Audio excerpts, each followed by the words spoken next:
David Cicilline from Rhode Island. We have just adjourned the meeting of the Judiciary Committee.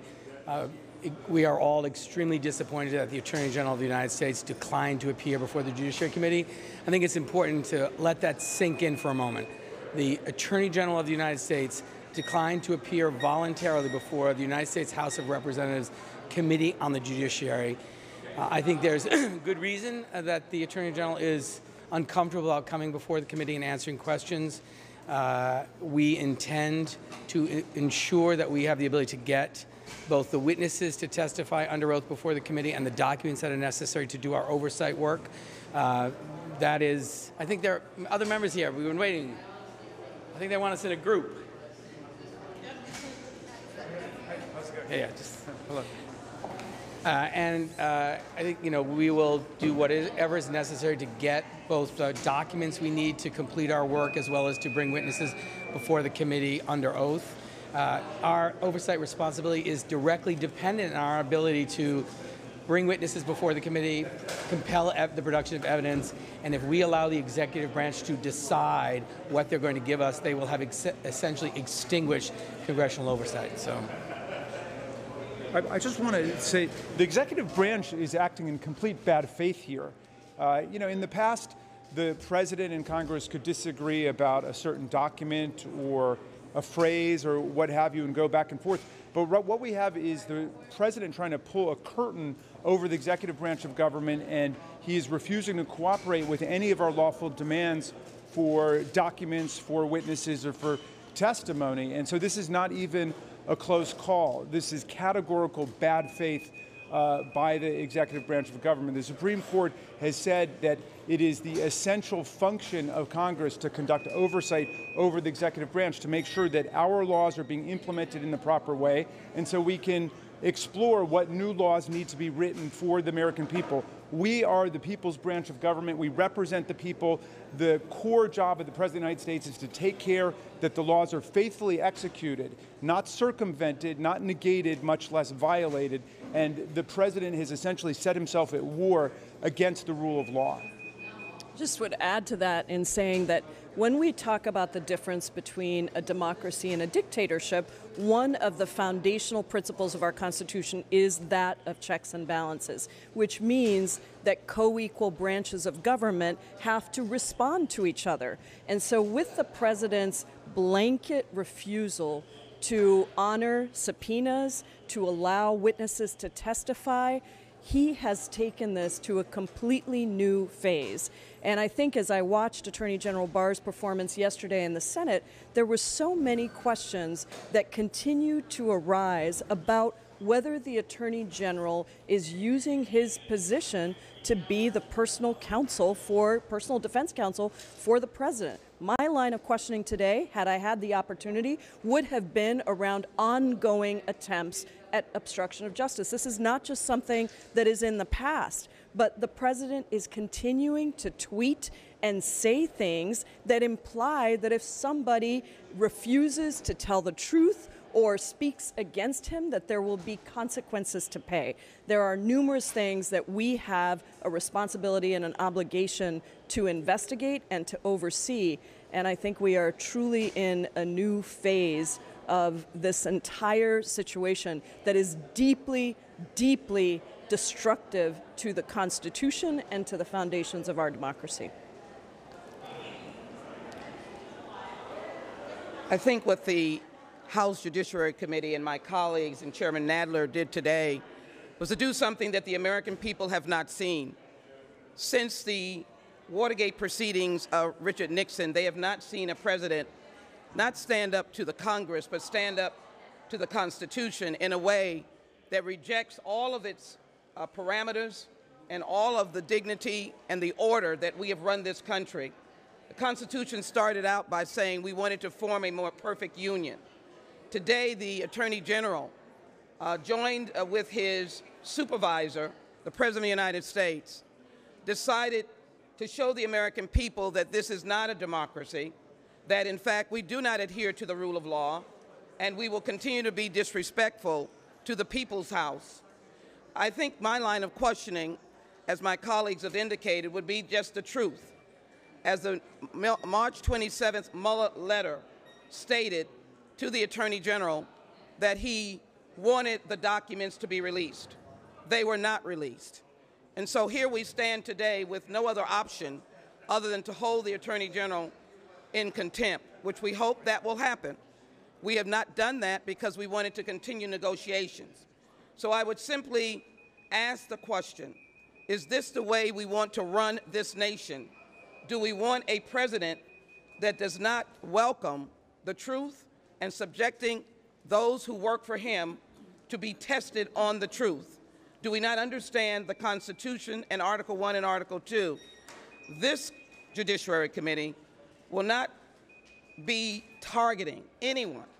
All we'll be doing is doing our job, and that is to have members of the Cabinet of the President of the United States to come before this committee and tell the truth. We will not stop until we get the truth, until the truth is told to the American people, and the American people will decide as we go forward that the truth has to be acted on. And that's what I think some of our Republican friends are afraid of. Attorney General Bill Barr is now one of the most dangerous men in Washington, D.C. for 3 reasons. First, he intentionally mischaracterized the Mueller report. He was then told by Robert Mueller that he mischaracterized the Mueller report, and instead of apologizing, he doubles down and continues to mislead the American people. Second, today he ignored the will of Congress, oversight responsibilities of Congress, and lawfully issued subpoenas. And third, right now he is suing to eliminate your health care coverage. Let's not forget, right now he is suing in court to eliminate pre-existing conditions health care coverage and taking health care coverage away from millions of Americans. We in Congress will rein him in. We will hold him accountable.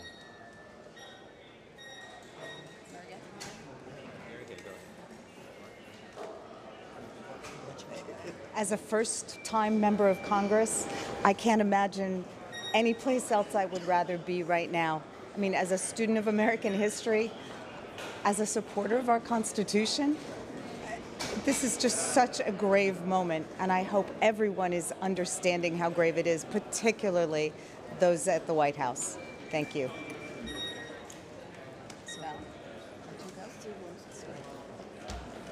Good morning, everyone.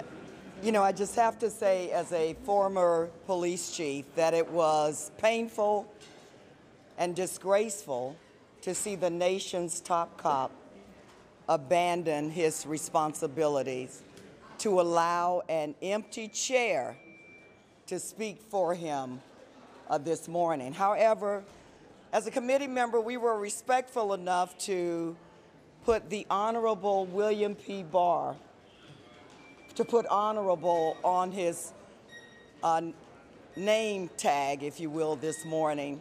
However, but if you look at what the Attorney General has done since he has been in office, he certainly worked harder to protect someone who does not deserve to be protected.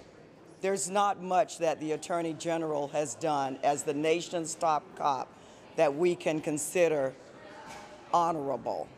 And so this morning was a dark day, a dark morning for the United States of America and all that the Department of Justice should mean to this nation. So, thank you. In the 2016 elections, this nation was attacked from outside of its borders by the Russians. As a result of their outside attack, we are now being attacked from the inside by the very Trump administration whom the Russians favored. This is a very dark day and a very dark time for our republic. It is under attack. The worst kind of damage that can be done to America is from its enemies from within. And we have enemies, and we have aiders and abettors of those enemies. I'm afraid that we have reached a time when the people of this great nation must stand up and demand that Congress take appropriate action to stop this attack on our republic and save this nation, its democracy, and all of the ideals of liberty, fairness, and justice that we all hold dear. Thank you.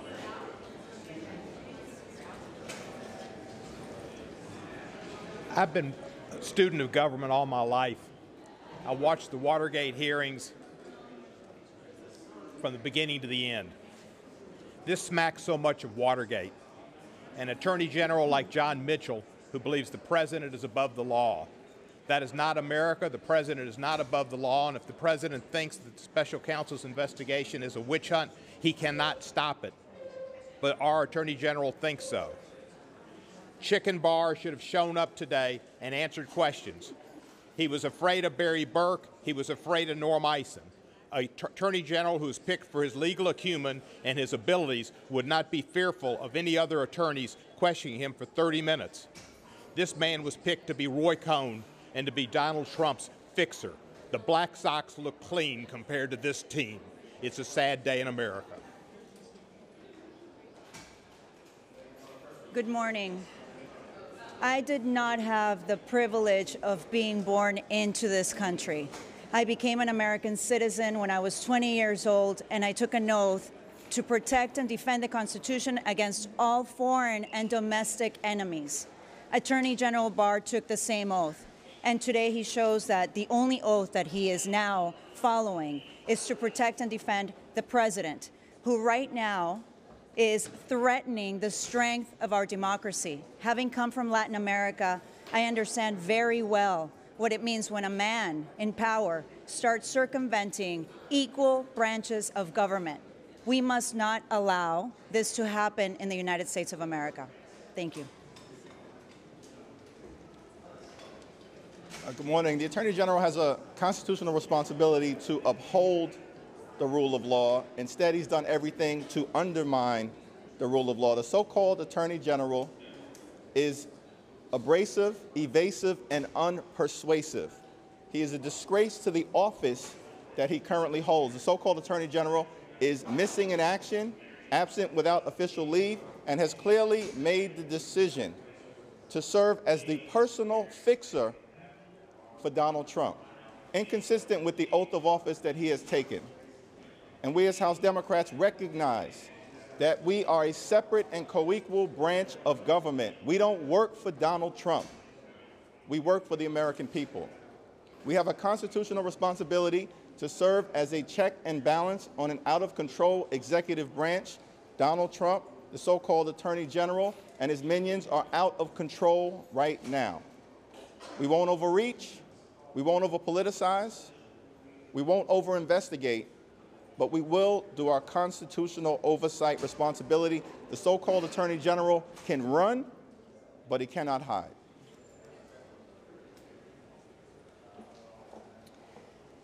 Today, Attorney General Barr and this administration have done a great disservice to the American people.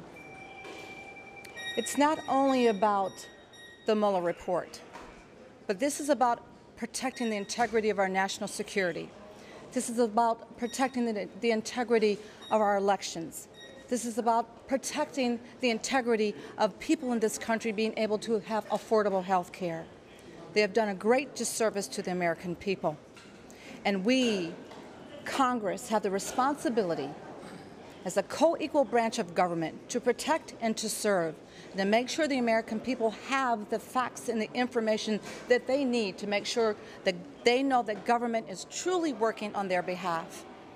And my colleagues and I will continue to stand to fight for the truth, continue to stand for what is right, to make sure that democracy works for each and every individual in this country.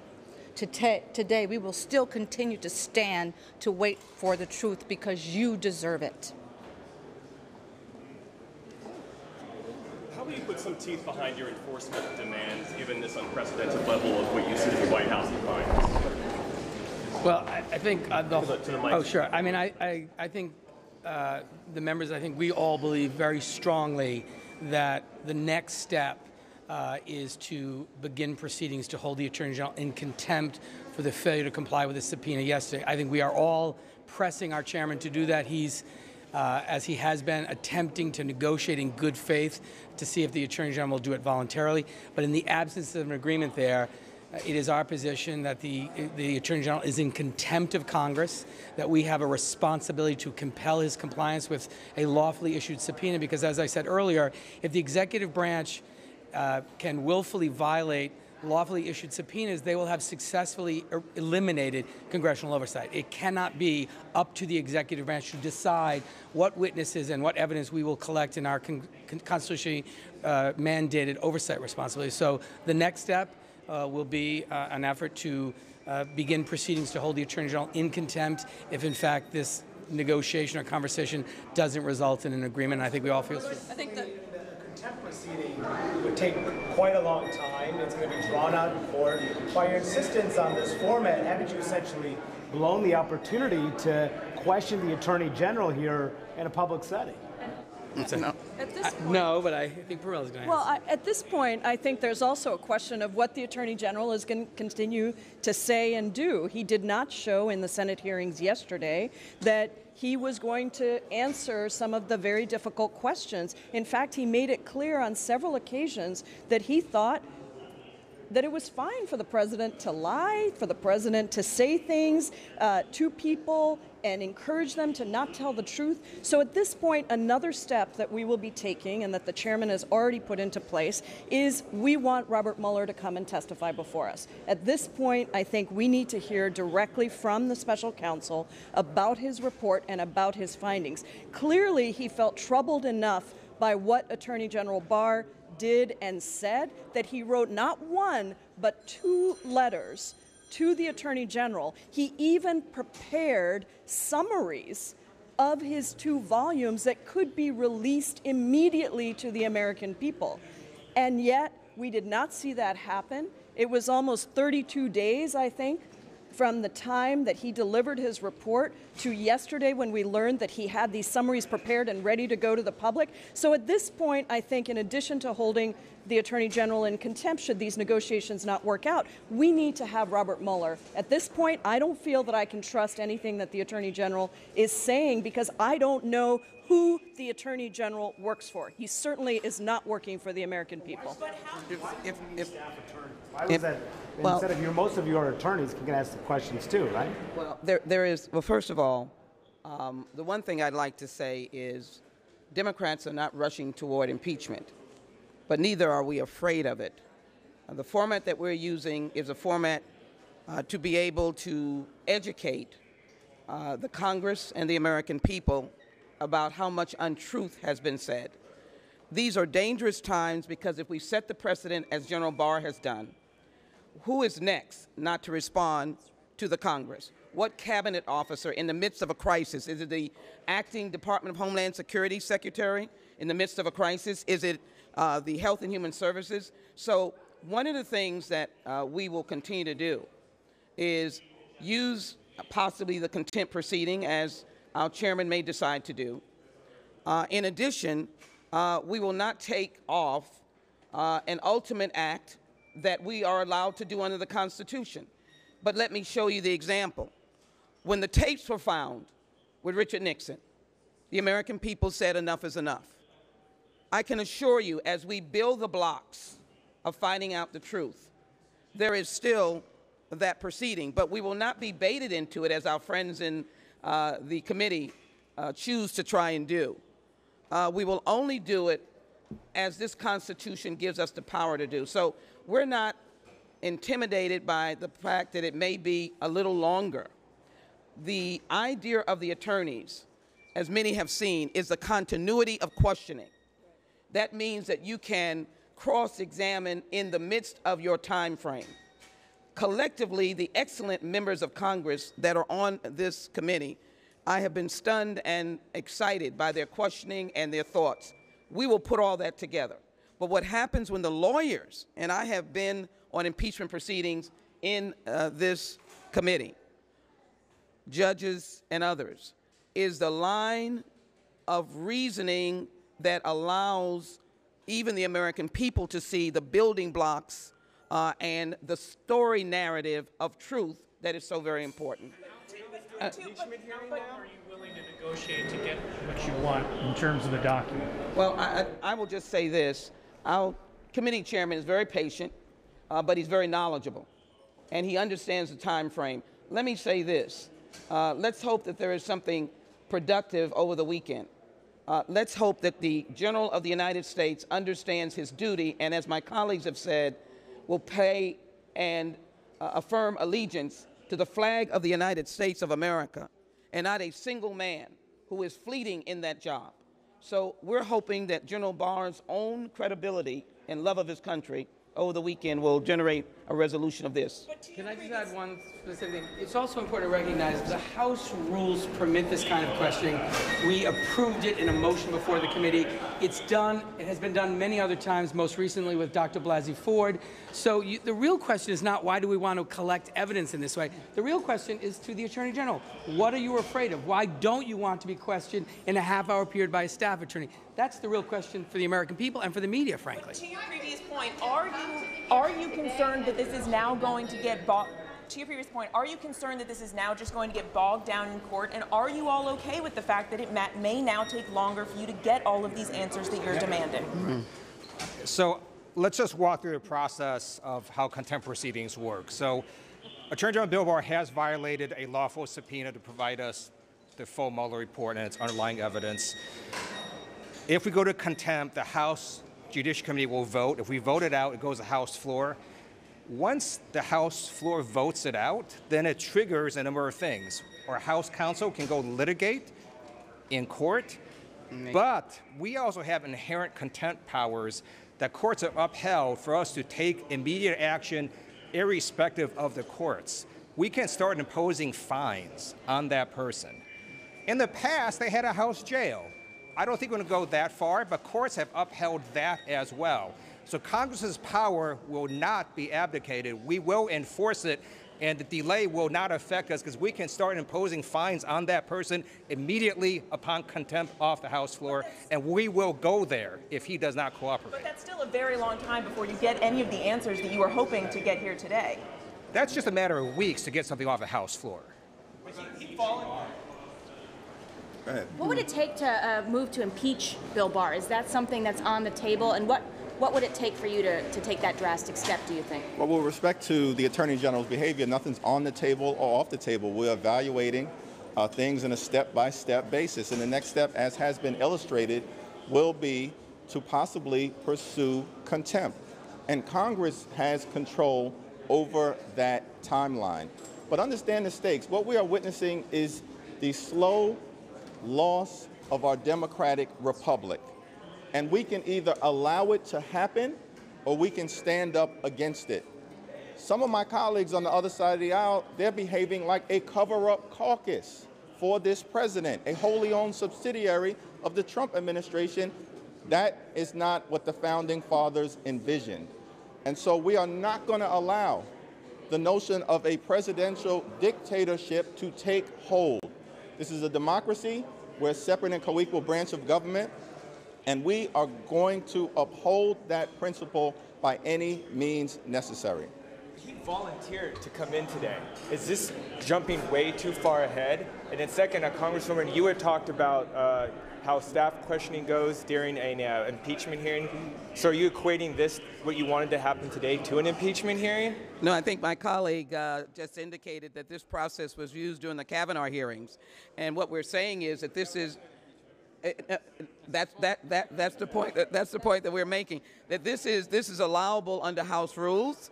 The Congress, as the Senate, the House and the Senate can discern and decide their own rules and the best approach to draw evidence or information so that we can make the appropriate decision. Let me also say, we're writing legislation regarding what happened in Volume 1 and Volume 2. How incredulous is it, of all of the contacts with Russians, that there was no legal basis other than collusion or conspiracy? Why wasn't there interacting with Russian operatives, enemies of the American people, and that would be a criminal act, which we're introducing legislation on that or have already done so. But what I would say to you is we're only following the rules, and the rules are that we're allowed to do this. And I guess I asked the question of the General of the United States, as has been said, very aptly. And my heart really breaks on this. If any of us who are lawyers or non-lawyers, it really breaks. I asked him, would he not, in his view of his own reputation and his view of being the chief legal officer has been said for the people of the United States, would he, should I say that, would he please adhere to the rule of law and appear before this committee? But I do want to conclude by saying we're moving on other witnesses because our task is to find out the truth. Why didn't you take the Justice Department's, the opportunity they provided to you to go and see a lesser redacted copy of the report? My understanding is only Republicans have done that, but Democrats refused to do so. Well, that opportunity was not given to us. Well, let's refocus on what's at stake here, okay? 6 weeks after the special counsel submitted his report, the Congress of the United States still doesn't have it. This is completely unprecedented. In every other case of a special counsel or an independent counsel report, Congress got it within a couple of days, completely unredacted. The redactions are up to us. And special counsel Mueller gave the redactions directly to Attorney General Barr. That's what we've learned in the last couple of days from the correspondence which was leaked through the media. That was the only reason we found out about it. It was very clear that the report could have been released within a couple of days. But instead, Attorney General Barr wanted to pull a propaganda smokescreen over the entire country. And we are still laboring to unearth the real report, to get it unredacted so we can read it. That is our constitutional power. It is. And my colleagues keep saying we are a co-equal branch of government. We are at least a co-equal branch of government. We are Article 1 before Article 2. We are the lawmaking power of the American people. We are the direct representatives of the American people, and the president's job is just to take care that the laws are faithfully executed, not to make sure that the laws are thwarted and frustrated and violated. And yet the entire administration is now in a full-blown cover-up mode to try to hide the contents of Special Counsel Mueller's report. And all that Attorney General Barr did was to try to tell a false story to the American people about what was in there, and they continue to scramble to throw out more and more propaganda to cover up what's really in there. We are going to get to the bottom of this. We are going to have the real facts come out to the American people. We are going to allow the American people to hear directly from the witnesses, including Special Counsel Mueller, including Don McGahn, the White House counsel, about what the president did to obstruct justice. Because if we allow a president to obstruct justice and to convert the government of the United States into a money-making vehicle for himself and his family and his business, then that will set a precedent that generations to come will regret and lament. We've got a constitutional responsibility here, and we're going to fulfill it. I just want to say one thing about Director Mueller. I was here when he was director of the FBI, and I was offended by his character and integrity being sullied yesterday in the Senate Judiciary hearing. I want to thank Director Mueller for his work and his team's work. I don't know what he's going to say before our committee. I cannot give a prognosis on what he will say. But I do believe the American people owe him a debt of gratitude. And I also know that it has been reported by people who know him. They've said he has never sent a letter, maybe once, a letter of this kind in his career. He wants to be known as an ex-Marine who serves his nation. And so I would just suggest to all of us that if he wrote such a letter on March 27th when he said, in essence, I told you to give everything to the Congress and the American people, it must have been a heavy burden on him that the General of the United States, the Attorney General, was not representing him, his team, or the people of the United States, that in fact, he turned out to be the personal lawyer of a person who is fleeting in an office that belongs to the people of the United States, and that's the presidency. And I can only say that as he comes before our committee, none of us can dictate what he will say, but I do believe that he will tell the truth in the best way he possibly can. And I want to say to Director Mueller, thank you very much for your service. Thank you. Thank you all.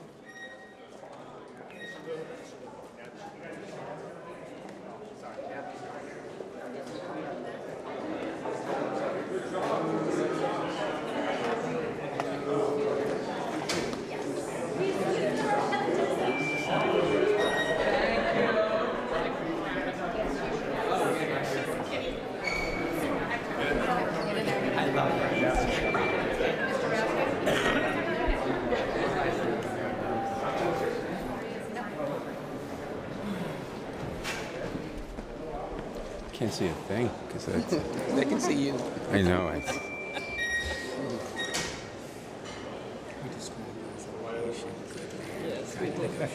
We all very did. patient, very good, but not for lights like that. We all did. Thank you. Are you ready?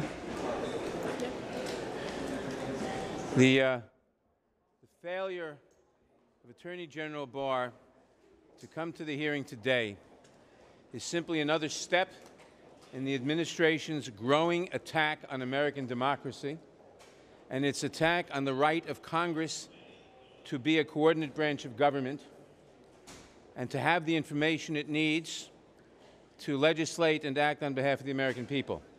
The administration, by its policy of across-the-board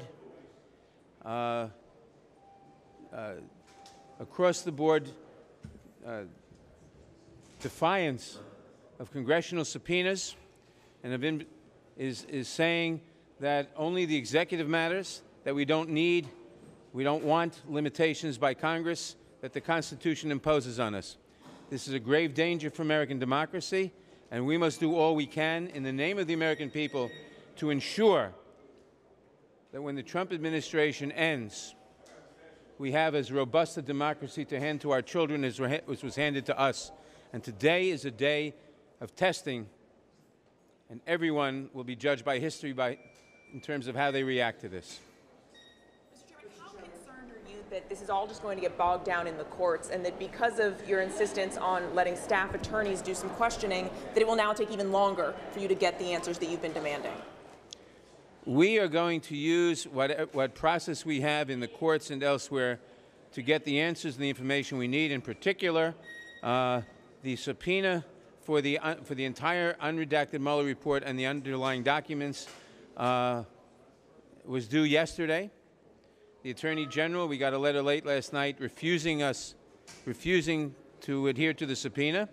This is indefensible, and it is part of the attack on American democracy by this administration.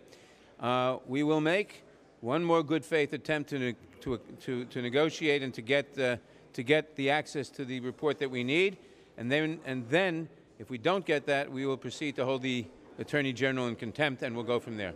Mr. Chairman, what's your timeline on that? I mean, how long are you going to give the Attorney General to answer your questions and to negotiate in good faith before you hold him in contempt? A day or two. So just by the end of the week, you want this resolved? Maybe by Monday. We'll see. Mr. Chairman, why not negotiate a middle ground about the format of today's hearing? I mean, haven't you, in a sense, made it harder to get the answers that you've been asking for? We cannot concede to the administration the ability to control the manner in which Congress does its job.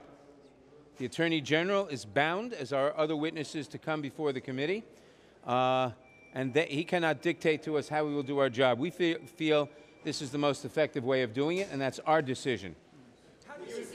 And brought up the idea of using fines as part of the say inherent. again? Your colleague, before you came out, brought up the idea of maybe imposing fines under inherent contempt as a way to try to get him to comply. Is that something that's on the table? How would that work? That's not something we see every day. We will explore all the options, and inherent contempt is certainly one of the options. How do you respond to the DOJ saying that you're a lawyer? Why can't you question Attorney General Barr yourself? The administration, the Attorney General apparently is afraid of proper cross-examination. We ask questions under the 5-minute rule, and we've seen a pattern from this administration. The administration witnesses filibuster for 4.5 minutes and then give a non-responsive answer for the next half a minute, and then it's on to a different questioner who may have other questions in mind or may not properly follow up the way a good cross-examiner would. So we feel the best way of doing this is to have all our members ask their 5 minutes of questions each and have counsel be able to bat cleanup, so to speak, at the end, follow loose ends, and be able to hold the witness, the Attorney General in this case, to ask follow-up questions so that he can't evade as easily as he can. And obviously, the Attorney General is afraid to face that kind of questioning. I mean, what we saw today is, besides the attitude of contempt the administration has for Congress, what we saw is fear. Fear of effective cross-examination, period. asking anything for impeachment of the president? That's it. Sorry.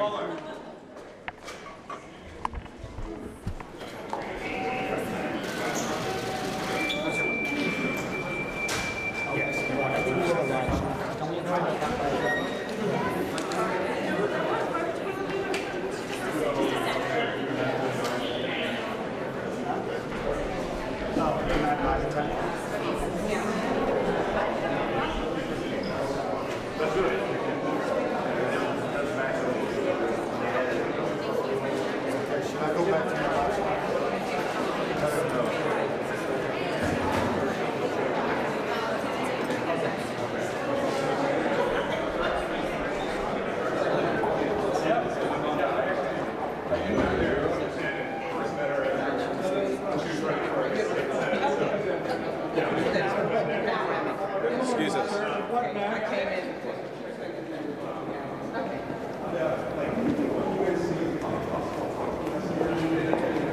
Seen this morning is another just a line of circus stunts that the committee chairman has chosen. Today, the committee chairman took away the ability of the Republicans and Democrats to question the Attorney General, who voluntarily, willingly was going to come today and answer questions of great concern to the country.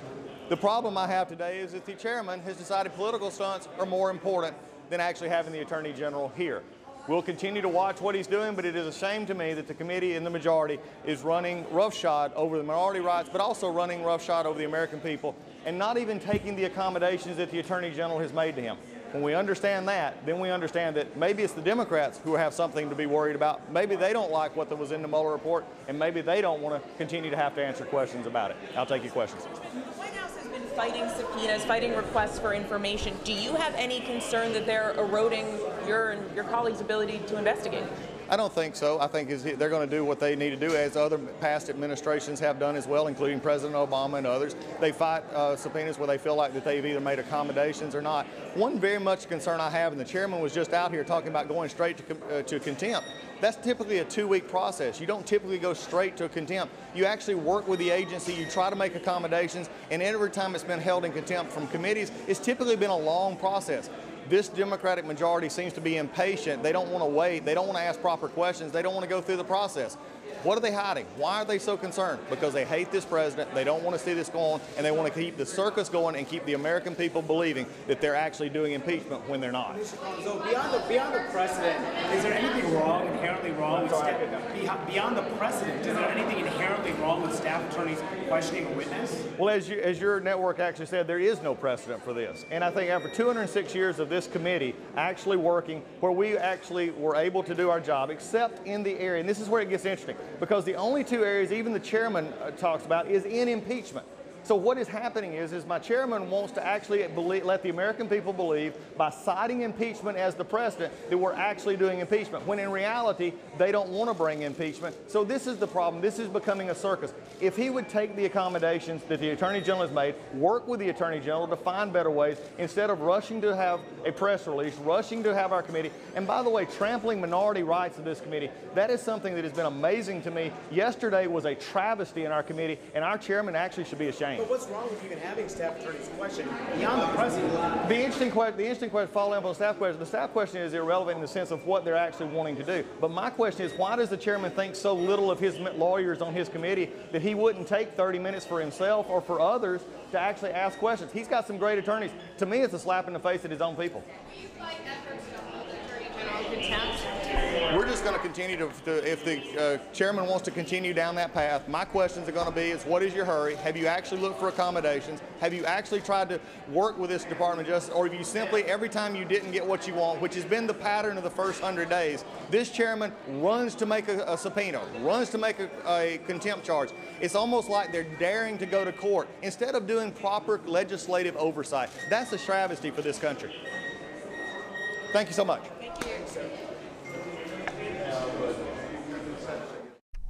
Judiciary Committee Chair Jerry Nadler went ahead with today's hearing on the Mueller report without Attorney General William Barr. He didn't attend